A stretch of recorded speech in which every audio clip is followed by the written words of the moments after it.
আসসালামু আলাইকুম প্রিয় দর্শক। চেয়ারম্যানের কাছে নোটিশ প্রদান না করলে সেই তালাক কার্যকর হবে কিনা? ধরুন স্বামী স্ত্রী অথবা যে কোনো পক্ষ নোটিশ যদি চেয়ারম্যানের কাছে তালাকের নোটিশ প্রদান না করে তাহলে সেটা কার্যকর হবে কিনা এবং কোনো পক্ষ দাবি উত্থাপন করতে পারবে কিনা, বিষয়টা নিয়ে কথা বলবো। আমি অ্যাডভোকেট আতিয়ার শিকদার, ঢাকা জজ কোর্টে নিয়মিত প্র্যাকটিস করি। অ্যাকচুয়ালি 1998 সালে একটা মামলার মাধ্যমে আমি এই রায়টা আপনাদের উপর শোনাচ্ছি।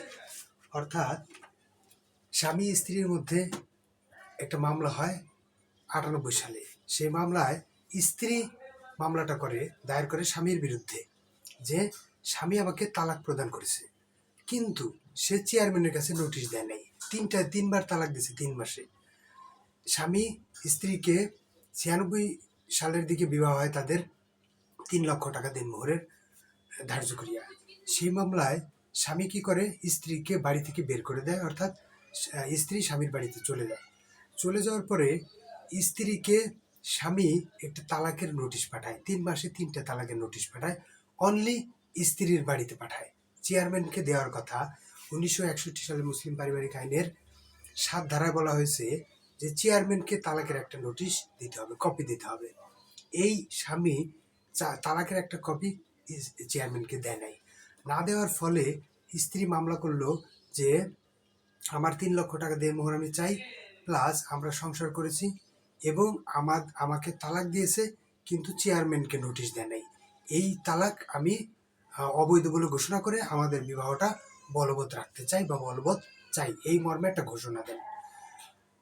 কোর্ট যখন নাকি মামলা করা হলো তখন বিবাদীর প্রতি সমন জারি করলো। বিবাদী লিখিত জবাব দাখিল করলো। সেখানে বলল যে আমি এই মেয়েকে বিবাহ করি নাই, শুধু এর জালজালিয়াতির মাধ্যমে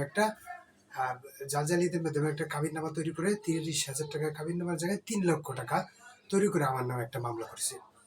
এই মর্মে লিখিত জবাব দাখিল করার পরে উনি আবার উদাও।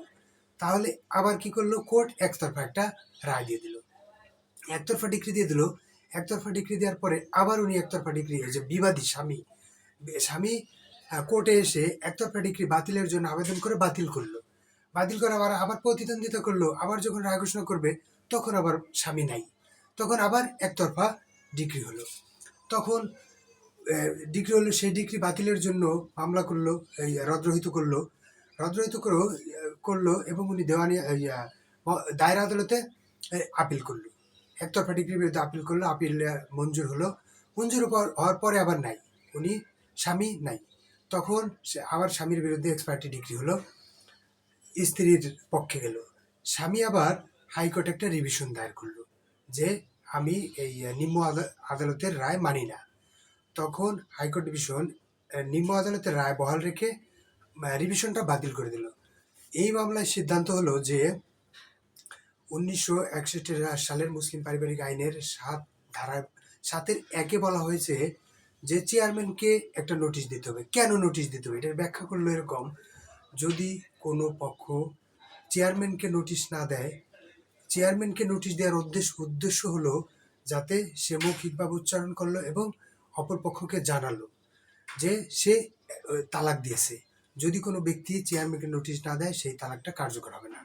এই রায়ের মাধ্যমে এটা বলা হলো যে যদি কোনো পক্ষই, যে কোনো পক্ষ শুধু কোনো পক্ষদেরকে নোটিশ দেয়, তাহলে তালাকের নোটিশ দেয়, সেই তালাক কার্যকর হবে না। এইটা বলা হয়েছে কাজী রাশেদ আক্তার, শহীদ বনাম রোকসানা চৌধুরী, 58 DLR, পৃষ্ঠা নম্বর 271। এই মামলার মাধ্যমে এটা প্রতিষ্ঠিত হয়েছে। যদি কোনো বিষয় জানার থাকে আমাকে বলতে পারেন। সবাইকে ধন্যবাদ। আসসালামু আলাইকুম।